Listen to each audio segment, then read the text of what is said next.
us all. Do you know what is up at our talk today? Look at this picture, you know. What's he doing? He is sneezing. Achoo! Do you know why he's sneezing? Sometimes you sneeze, but have you wondered why this happens? So today I talk about the reason for sneezing. Do you know why do we sneeze? The reason for sneezing is really quite clear. You put in some dust and blow it out in the air. And your nose gets a tickle because of this dust. Your body rejoices and it must happen. And for example, when you want to reach something inside your nose, such as dust, perfume, smoke, or even your best hair, such as dog's hair or cat's hair, this can tickle inner parts of your nose and trigger a sneeze. The sound of sneezing like achoo is so funny. Do you think so? Do you know how does a sneeze happen? The way that you sneeze is always the same.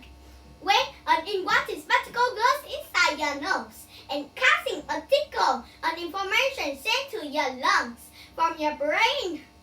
Many muscles contract to push the sneeze through. Do you know what are muscles? These are belly muscles, chest muscles, diaphragm and two muscles. They go all together here. Can you see?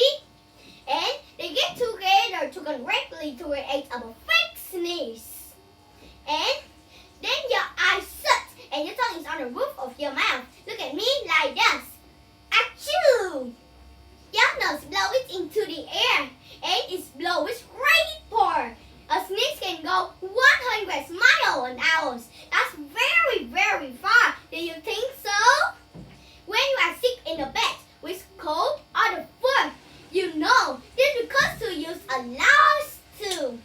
And whatever reason maybe, always remember that. Sneezing is one way that cool ramps and flu viruses are spread around you. Don't forget, kids. So don't forget to use tissue or cover your nose with your arm or your hands. Look at me like this. Achoo!